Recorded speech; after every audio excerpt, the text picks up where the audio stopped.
¡Fuera! ¡Todo el mundo fuera! ¡Ahora! ¡Corre! ¡Va a explotar! Múnich, 1958.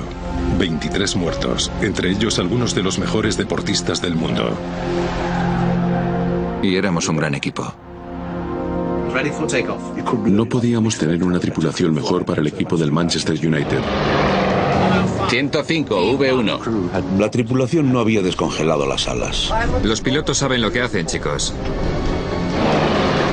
¡No vamos a poder! Creí estar muerto. La responsabilidad de la catástrofe recaería sobre un solo hombre. Eso es una gran carga. Aquello lo destrozó. Los esfuerzos por limpiar su nombre duraron más de una década. Y enfrentó a dos naciones en una amarga lucha por averiguar la verdad de una de las peores catástrofes de la historia del deporte.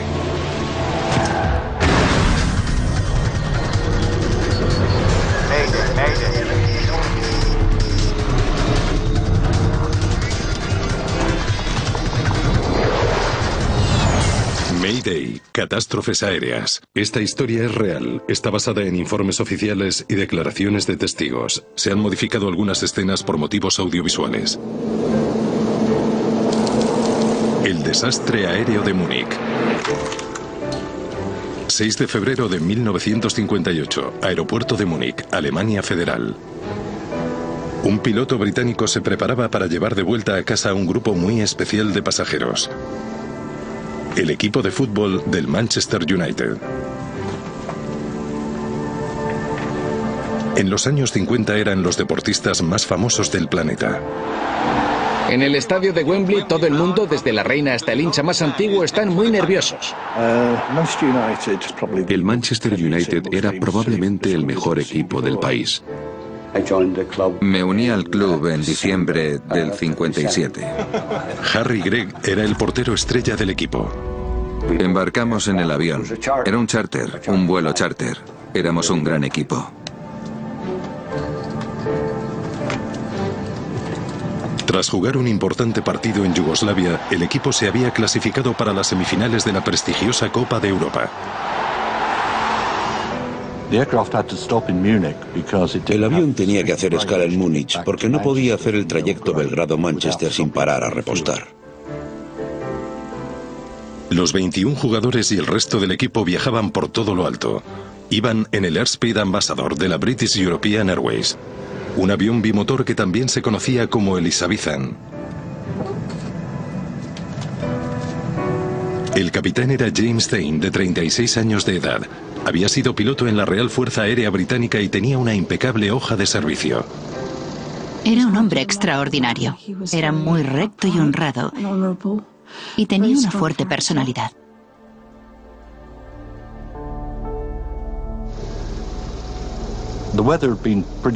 El tiempo había sido bastante malo ese día. La nevada de la mañana había dado paso a temperaturas solo por encima del punto de congelación. Cuando el capitán Thane terminó su inspección prevuelo, los jóvenes deportistas se acomodaron para iniciar su viaje de regreso.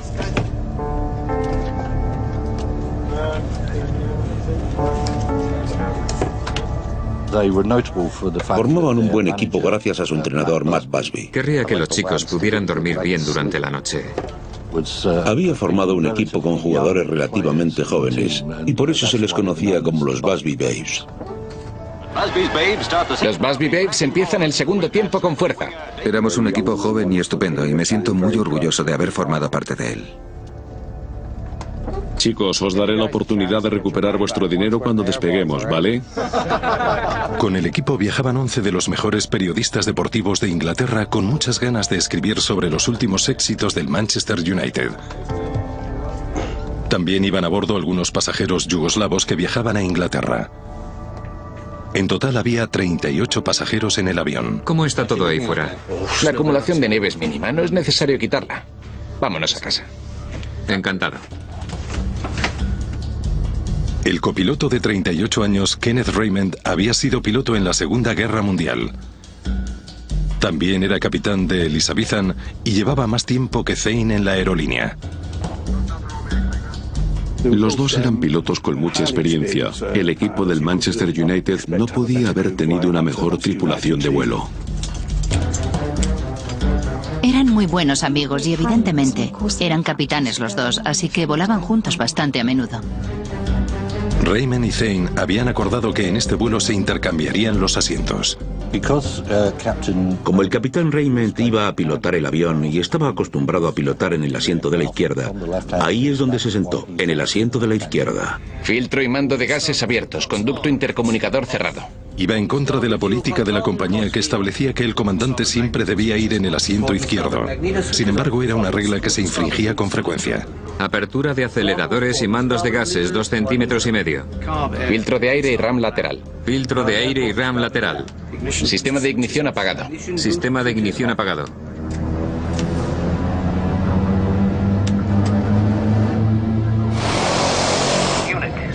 Múnich, vuelo 609, listo para despegar. Vuelo 609, su autorización acaba a las 15:01. Son ahora las 15:0. Despejado para despegue, puede proceder. Gracias, rodando. Con nieve moderada y temperaturas cerca del nivel de congelación, Thane y Raymond iniciaban el despegue.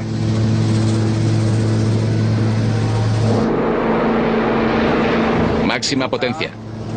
Máxima potencia. Yo estaba leyendo un libro que me había dejado uno de los chicos. Estaba leyendo cuando empezamos a acelerar por la pista. Miré por la ventanilla, pero no vi nada extraño. Las temperaturas y las presiones son correctas. 90. 100. La velocidad de despegue era de 119 nudos.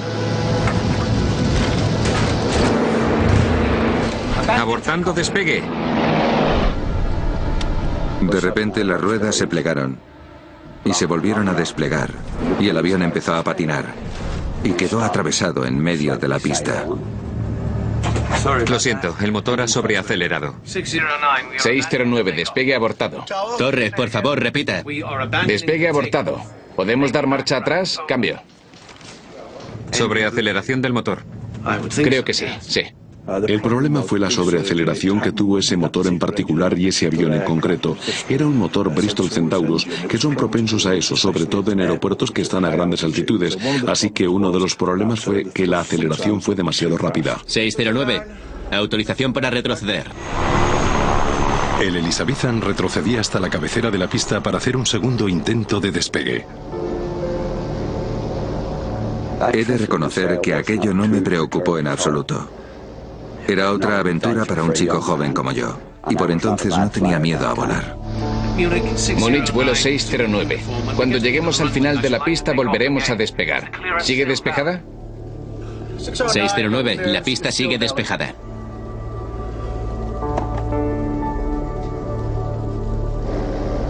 Señoras y señores, les pedimos disculpas por haber tenido que retroceder.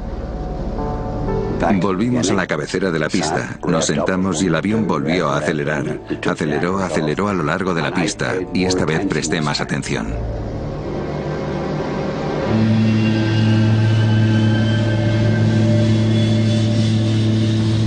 Y un poco más adelante que la vez anterior volvió a ocurrir lo mismo. Hay sobreaceleración. Y esta vez fue Thane el que desistió de despegar. Y otra vez, cuando pensábamos que estábamos a punto de despegar, vi las ruedas plegarse y volver a desplegarse. Y pararon.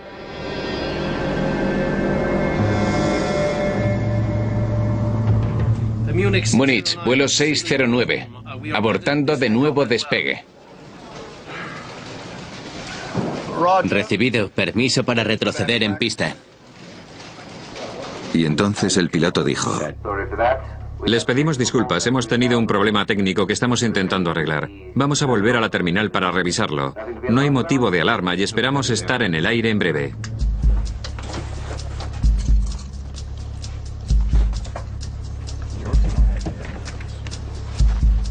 No os vayáis muy lejos, chicos.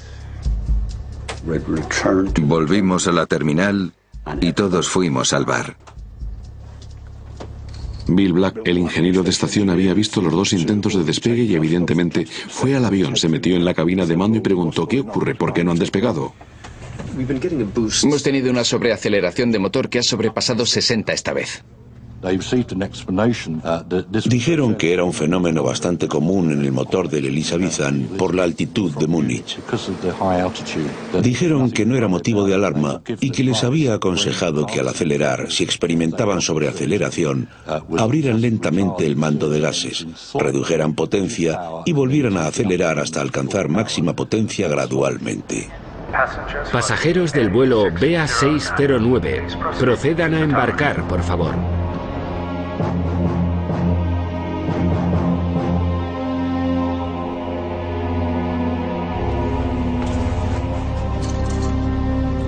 En cuestión de 5 minutos hicieron desembarcar y volver a embarcar a los pasajeros, y aquello fue toda una sorpresa porque habían tenido 2 despegues fallidos y les estaban pidiendo que volvieran a embarcar.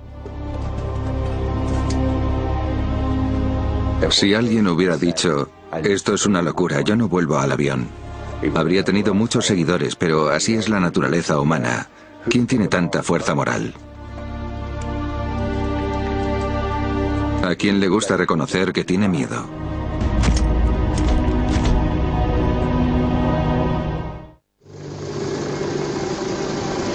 El vuelo 609 de la BA se preparaba para su tercer intento de despegue en el aeropuerto de Múnich.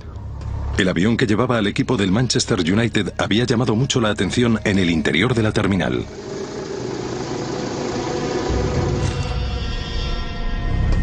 Hay que tener en cuenta que eran los Busby Boys. Siempre estaban riéndose y bromeando, pero entonces estaban muy callados. Había mucha tensión en el aire. El pequeño Johnny Berry dijo, nos van a matar a todos aquí. Y luego Whelan dijo, bueno, pues si es así, yo estoy preparado. Y en ese momento, yo me aflojé la corbata. Acelerador de ignición desactivado. Acelerador de ignición desactivado. ¿Las alas siguen bien? No necesitamos descongelar.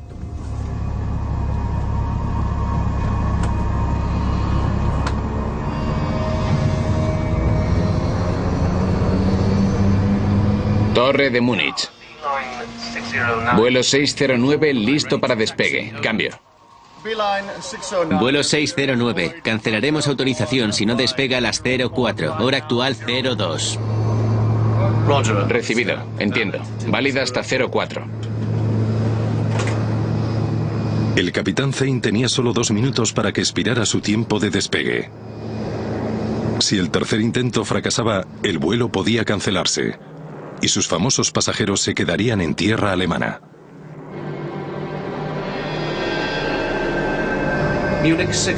Múnich, vuelo 609 listo para despegar. Recibido. La pista tenía más de 1900 metros de longitud. Incluso con su plan de aceleración gradual, el Elizabethan podría elevarse a 1200 metros.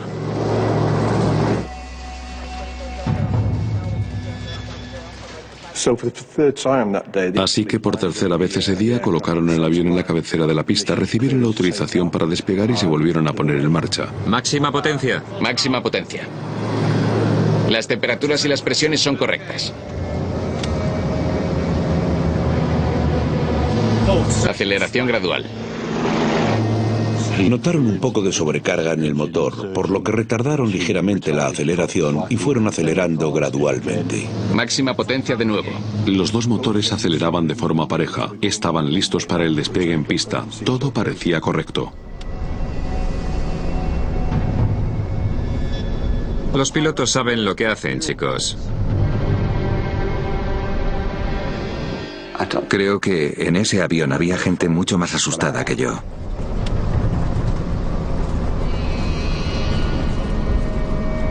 ¿105?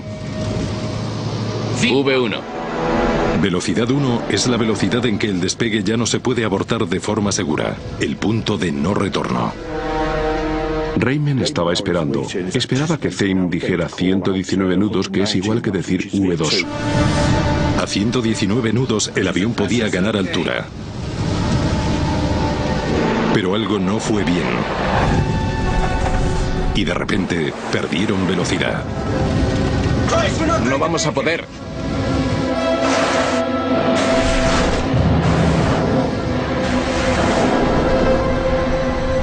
No hubo gritos, no hubo chillidos, no hubo nada de eso. Solo oscuridad y luz, y chispas, y golpes, y chasquidos. Es imposible de describir.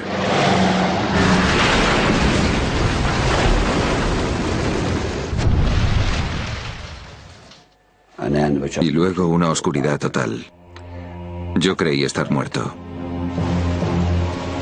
El Elizabethan se había estrellado contra la valla de una casa y el combustible se derramó a 300 metros del final de la pista. Y cuando pude volver a pensar con claridad, empecé a arrastrarme hasta llegar a un agujero de lo que quedaba de avión. Y de verdad pensé, soy el único que ha sobrevivido. Y luego oí un grito. ¡Fuera! ¡Todo el mundo fuera! ¡Va a explotar! ¡Fuera! Gritó. Corre, esto va a explotar. ¡Vamos! ¡El avión puede explotar! ¡Venga, vamos, vamos, vamos! ¡Vamos! Y también oí llorar a un niño. Y grité, ¡vuelve! Volved, hay gente viva ahí dentro.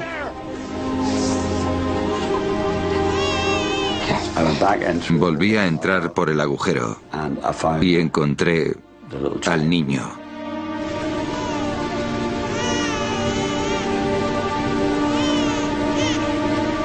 Luego fui al otro lado y encontré a Matt Busby, el jefe. Busby estaba vivo, pero en estado de shock. Recuerdo que al principio solo le vi un pequeño corte detrás de la oreja derecha, pero cuando le miré el pie vi que lo tenía completamente torcido. Mi pierna. Apilé todo lo que pude detrás de él porque no me parecía que estuviera tan mal y le dejé allí apoyado. Harry Gregg empezó a sacar pasajeros, tanto vivos como muertos. Un hombre debe hacer lo correcto. A los pocos minutos del accidente empezó a llegar gente del aeropuerto y de las granjas de la zona para ayudar.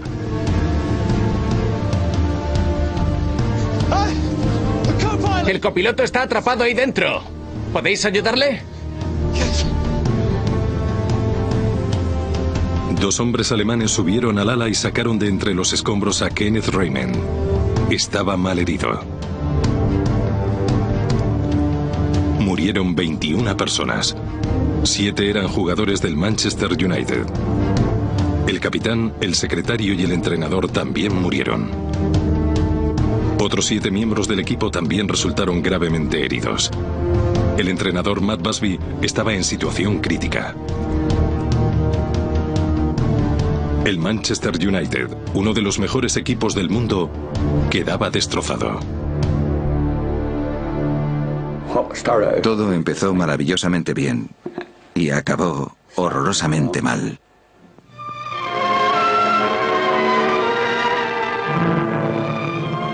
Cerca de Múnich se ha producido un accidente aéreo de una aerolínea británica. Fue un accidente de aviación muy notorio. La situación era complicada. No había pasado mucho tiempo desde la Segunda Guerra Mundial. Teníamos 2 pilotos al mando del avión que, curiosamente, habían servido en la Real Fuerza Aérea Británica durante la guerra. Múnich, evidentemente, había sido la cuna del partido nazi, por lo que podía haber un conflicto entre el gobierno británico y el alemán. Había que actuar con mucha cautela. A las 10 de la noche del 6 de febrero, 6 horas después de la colisión, el hombre al que le asignaron la investigación llegaba al lugar del accidente. Hansen Reichel fue el responsable de la investigación de la Alemania Occidental. Tenía bastante experiencia. Era un hombre de 57 años de edad. Había servido en la Fuerza Aérea de la República Federal de Alemania y también había trabajado en la compañía aérea Lufthansa. Por tanto, no había duda de que era un piloto muy cualificado. Era el primer accidente internacional importante al que se enfrentaba. Como investigador de accidentes aéreos, Steve Moss volvía a analizar las pruebas con una perspectiva del siglo XXI. Me pareció que había llegado a Múnich con muy poco equipo. Y de hecho,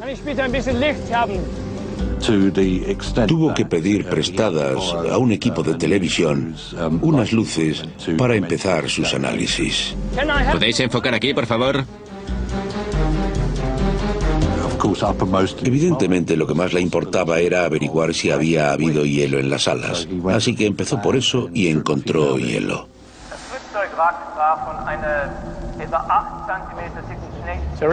El avión siniestrado estaba cubierto por una capa de nieve de unos 8 centímetros de grosor. Se podía quitar con la mano sin dificultad. Debajo había una capa de hielo en la superficie del ala. Aquí. Raikkonen vio que las únicas superficies sin hielo eran las más próximas a los motores. Dio por supuesto que la totalidad del ala estaba cubierta de hielo antes de la colisión y que durante los intentos de despegue las hélices eliminaron el hielo que había detrás de ellas. El día después del accidente, los investigadores analizaron más exhaustivamente el lugar. Examinaron las marcas de las ruedas que alcanzaron los 50 metros de longitud y llegaron casi hasta el final de la pista. Las marcas de la pista indicaban que el avión no había alcanzado altura.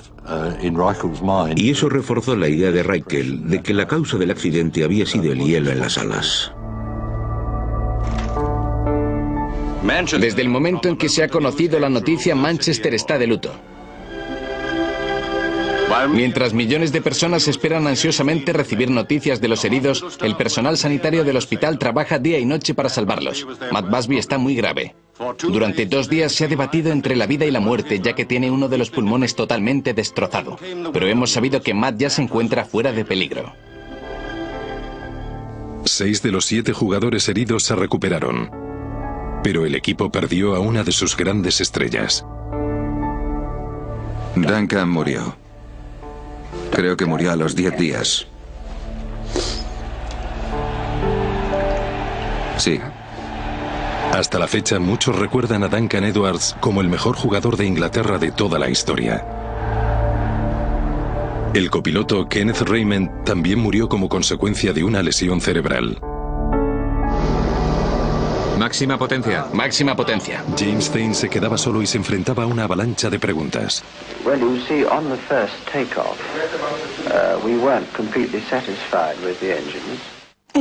Cualquier información que la prensa conseguía se convertía en titular.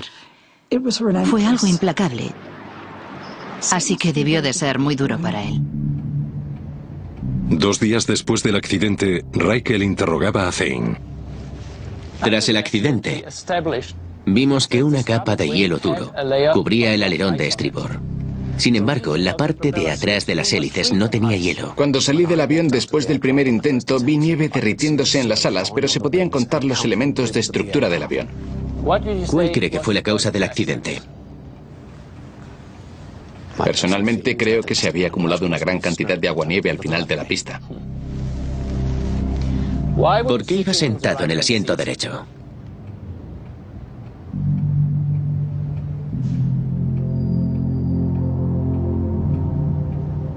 La gente empezó a especular incluso antes de que comenzara la investigación sobre la causa del accidente. 2 meses después de la colisión, en abril de 1958, se ponía en marcha una investigación alemana. ¿Puedo empezar? La investigación alemana pareció desde el principio jugar un papel de adversario contra alguien que estaba siendo juzgado y que debía demostrar su inocencia. Thane sabía que había algo extraño y que estaba entre las cuerdas. Hans Raikkonen utilizó el testimonio de testigos que afirmaron haber visto hielo en las alas y la propia declaración de Thane de que no había realizado el procedimiento de deshielo antes del despegue. Y era algo que Raikkonen no se quitaba de la cabeza. El hielo, no pensaba más que en el hielo. La tarde del accidente la temperatura rondaba los 0 grados centígrados. No hacía suficiente frío para que la nieve formara hielo. Thane vio agua caer desde el flanco anterior, así que sabía que la nieve se estaba derritiendo y por eso tomó la decisión de no descongelar el avión. Pero los expertos alemanes vieron que el Elizabethan había estado a una altura de 25.000 pies, donde la temperatura del aire era de 25 grados bajo cero. Y llegaron a la conclusión de que la nieve que cayó sobre las alas congeladas se había convertido de forma instantánea en hielo. Thane rebatió esta afirmación. Descongelación activada. Dijo que había realizado el procedimiento de deshielo en su descenso a Múnich, por lo que las alas habrían superado la temperatura del aire y no se habían podido congelar. Zane parecía tener todas las respuestas, pero lo que no sabía era que Hans Reichel estaba a punto de presentar una prueba muy controvertida que lo cambiaría todo. La investigación del gobierno alemán del accidente de Múnich daba un giro decisivo con la introducción de una fotografía normal y corriente. Era un posible indicio incriminatorio, porque a primera vista, en la fotografía parecía haber algo blanco en la parte superior de las alas y se interpretó como que era una capa de nieve o hielo. Todos los aviones que habían despegado de Múnich ese día habían realizado el procedimiento de deshielo. Todos, menos el Elizabethan.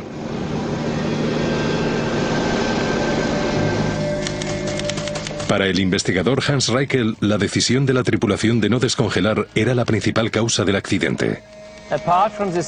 Aparte del hielo, no he podido encontrar ninguna otra causa posible del accidente, ni que contribuyera a él.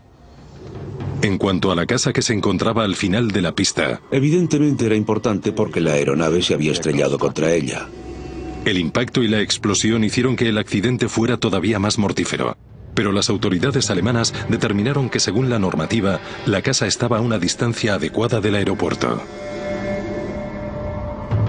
Finalmente, los investigadores empezaron a plantear si la sobreaceleración del motor había sido una posible causa.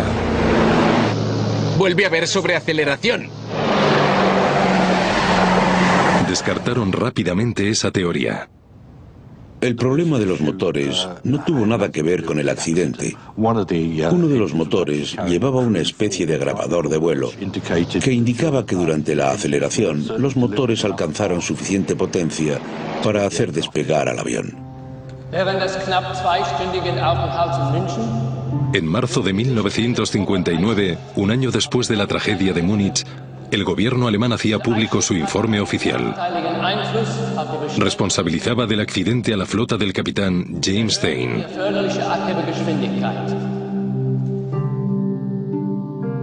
Hielo.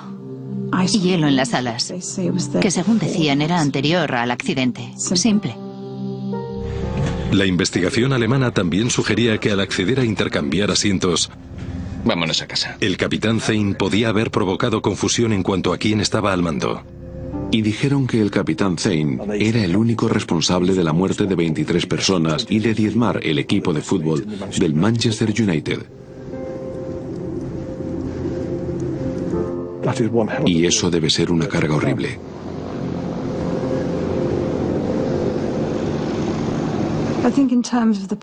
En cuanto a la prensa, evidentemente les gusta tener a un culpable y le trataron como al malo. Está claro que le trataron muy mal, fue el chivo expiatorio. Un año después del accidente, la reputación de James Zane estaba destrozada. El antiguo oficial de la Real Fuerza Aérea Británica y experimentado piloto era ahora agricultor. El desastre de Múnich le atormentaba sin cesar.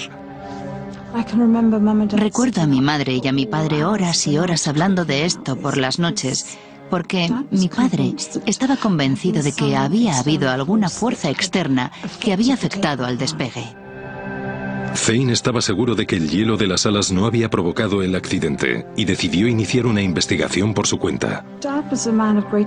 Mi padre era un hombre de una gran integridad y fortaleza y se propuso encontrar la verdadera causa del accidente. Pero en 1959 no había demasiadas herramientas forenses a disposición de nadie. Para empezar, un avión de ese tamaño tenía que tener un grabador de datos de vuelo, una caja negra y un grabador de audio de cabina. Y si podíamos tener esa información relativa al accidente de 1958 de Múnich, se aclararía totalmente el caso. V1.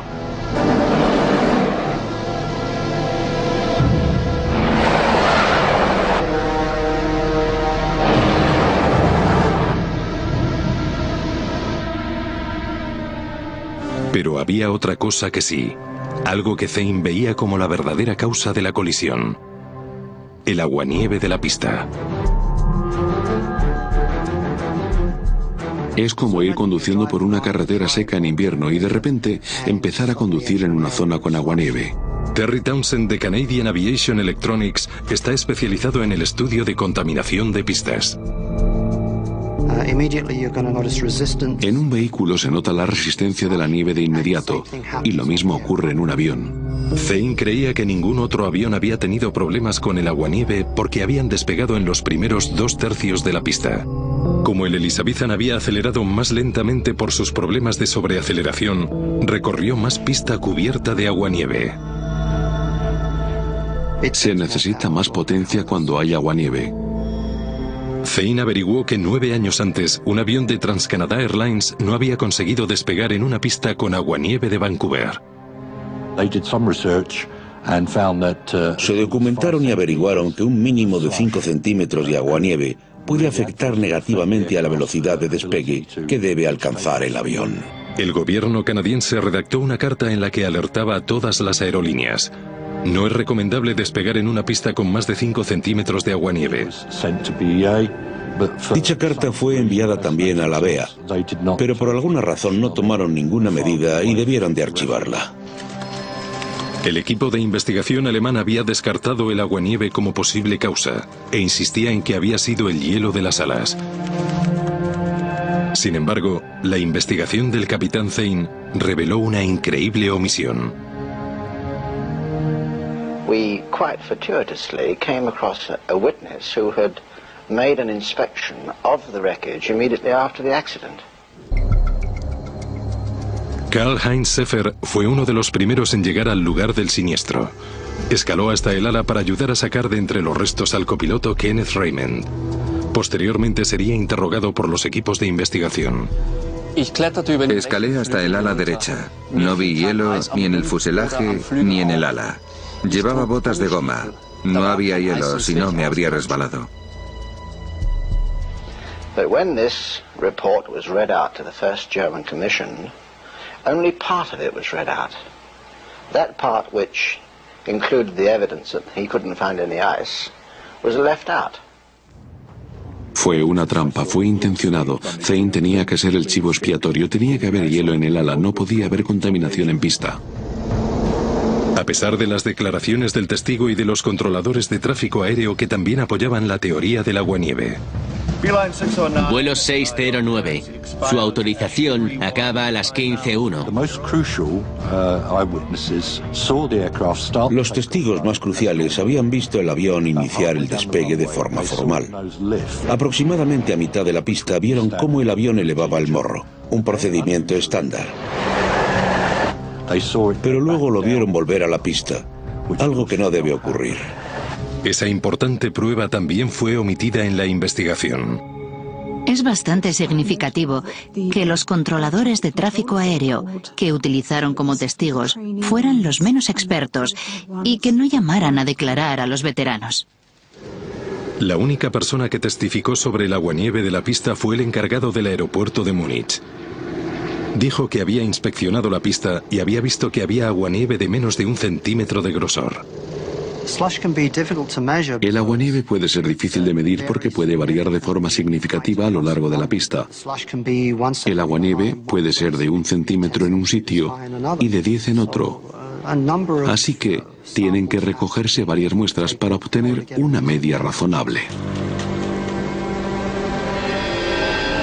También se cuestionaba la conclusión de Reichel sobre el hielo en las alas que supuestamente estaba allí antes del despegue, ya que las únicas zonas que no tenían hielo eran las de detrás de los árboles de hélices. El desafío científico a esta teoría provino de una fuente inesperada: la mujer del capitán Zane, Ruby. Era una mujer extraordinaria. Fue una de las primeras mujeres que se licenció en química, física y matemáticas en Bristol. Una veterana química, Ruby Zane, señaló como causa la masiva cantidad de productos químicos extintores que se habían rociado sobre los restos en llamas del avión. Analizó mucho esta cuestión y consiguió una muestra del material extintor que resultó ser bicarbonato de sodio, que es un polvo bastante común.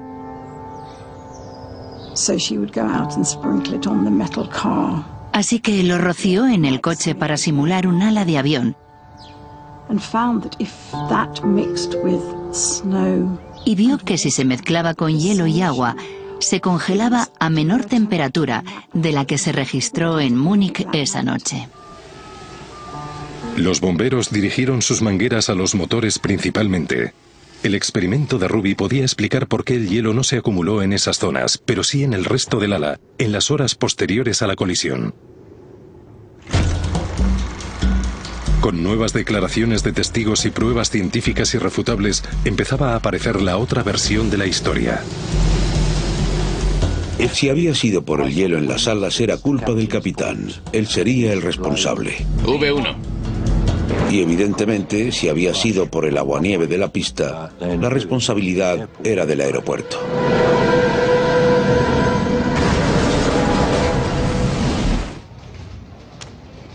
Thein presentó las nuevas pruebas a las autoridades alemanas, que se negaron a reabrir la investigación. Son tonterías. En 1961, la BEA despedía oficialmente a Thein, fundamentalmente por infringir la política de la aerolínea e intercambiar su asiento de piloto. Le despidieron y eso le destrozó, porque fue por una norma de la compañía menor, que mucha otra gente también había infringido. La BEA evidentemente no quería tener un piloto así en su plantilla. Estamos a punto de despegar. Les habla el capitán Thein, responsable de la muerte de 23 personas en Múnich en 1958. Ninguna aerolínea quiere eso. Fue una sentencia de conveniencia. No importaba quién fuera responsable. Y le hicieron a él responsable. Perder su trabajo dio todavía más fuerzas a Thein para querer limpiar su nombre. Escribió innumerables cartas tanto al gobierno británico como al alemán, instándoles a reabrir la investigación. En 1965 sus esfuerzos valieron la pena. Las autoridades alemanas accedieron a revisar la investigación del desastre aéreo de Múnich. Al principio, con la segunda investigación alemana, parecía haber un atisbo de esperanza.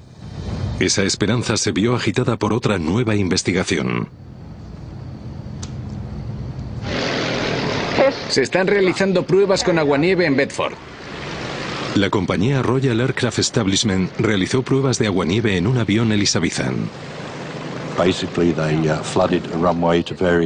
Básicamente, inundaron una pista y simularon un despegue usando un avión Ambassador. Los resultados de las pruebas fueron bastante alarmantes. En todas las pruebas, el avión deceleraba de 117 a unos 105 nudos. La misma pérdida de velocidad registrada por Thein. We are hoping that when the Germans have considered, if they consider all the relevant evidence, we shall get them to reach the conclusion that the aircraft accident was due to slush on the runway and not ice on the wings. Pero en la vista que duró 2 días, Reichel no se dejó influenciar por las nuevas pruebas. En lugar de exculpar a Thein, lo acusó aún más diciendo que al intercambiar asientos había empeorado la situación. Es probable que los diferentes análisis de la situación por parte de los dos pilotos aumentaran la gravedad del accidente. ¡No vamos a poder! Como investigador, a día de hoy no veo ninguna razón técnica por la que eso hubiera podido contribuir al accidente. Los hallazgos condenatorios de la Comisión de Revisión alemana fueron un golpe muy duro para Thein. El gobierno británico, la aerolínea y Thein sabían que le habían tendido una trampa, pero no podían hacer nada. Pero de repente se le iba a presentar una última oportunidad. Gracias al político más poderoso de Inglaterra. 100.000 seguidores abarrotan las gradas para ver un gran partido de fútbol. Los Busby Babes tienen muchas ganas de jugar. En 1967, Harold Wilson era primer ministro del Reino Unido. Tras asistir a un partido del Manchester United, hizo unas declaraciones que provocaron una gran controversia en los medios. Dijo que creía que James Stein había sido víctima de una injusticia. Se convirtió en otro titular. La batalla continúa. Harold Wilson sabía que Stein era inocente y tomó partido. Fue un tema debatido en la Cámara de los Comunes y fue la investigación más concienzuda que se ha hecho jamás. En 1968, un equipo de investigadores británicos realizaron un estudio para determinar si el aguanieve o el hielo del ala habían provocado el desastre aéreo de Múnich. Sus hallazgos pusieron en entredicho de inmediato la precisión de los dos informes alemanes. Análisis fotográficos mostraban que el blanco de las alas no era nieve, sino simplemente el reflejo de la luz en una superficie mojada. Se hizo una nueva fotografía del negativo original y se pudieron ver claramente las marcas del avión, por lo que no podía haber hielo. Además, 3 diferentes expertos determinaron que la cantidad de hielo que Reichel encontró en las alas, 5 milímetros, no era suficiente para imposibilitar un despegue. No veo cómo una capa de hielo de 5 milímetros puede provocar la deceleración de un avión. Seguidamente, la investigación británica dio un giro radical cuando apareció un testigo estelar, Reinhard Meier, un piloto que llegó de los primeros al lugar del accidente. Me acerqué y observé el ala del avión siniestrado y vi que no había ni depósitos de escarcha ni de hielo, solo había aguanieve. Cuando fue llamado a declarar dijo, bueno, hablé con Reichel a solas y le dije lo que había ocurrido y que lo sabía porque había visto el avión. Le dije que busqué hielo solo unos minutos después del accidente y no lo encontré. Solo vi aguanieve, nada más, y a todo el mundo le sorprendió mucho eso. Reichel no podía explicar su mayúscula omisión. Creo que le era muy difícil echarse atrás y reconocer que se había equivocado. El aguanieve de la pista era responsabilidad de las autoridades aeroportuarias alemanas y no iban a aceptar eso. En marzo de 1969. Buenas noticias. 11 años después del accidente aéreo, por fin, el gobierno británico absolvía formalmente a James Stein. Well, of course, my family are very pleased indeed. Sabía que esa era la verdad y estaba muy feliz y satisfecho porque en su país había sido absuelto. Pero la BEA no le devolvió su puesto de trabajo. El capitán Stein no volvió a pilotar. En Alemania, Hans Reichel y las autoridades aeroportuarias nunca le llegaron a absolver. Creo que tuvo mucha presión, estrés y tensión y por eso murió tan joven. Solo tenía 54 años.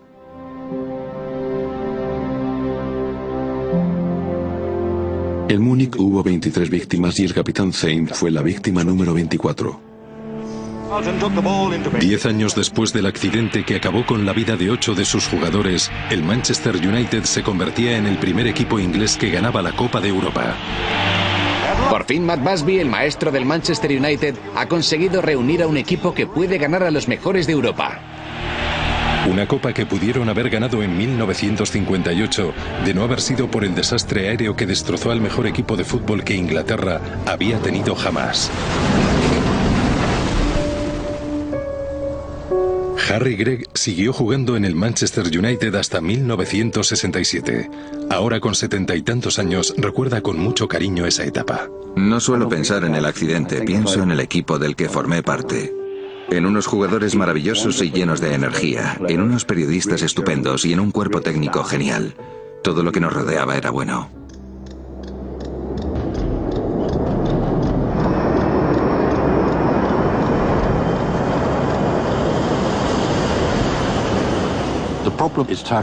Ahora se aborda el problema, y yo creo que fue por el accidente de Múnich.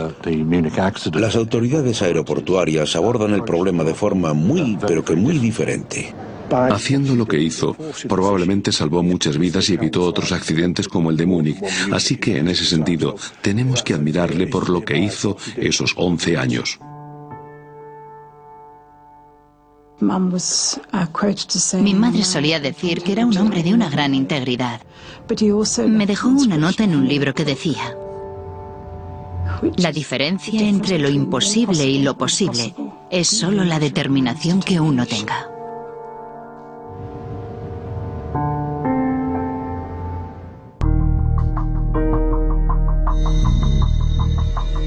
El legado del Capitán Zane es que la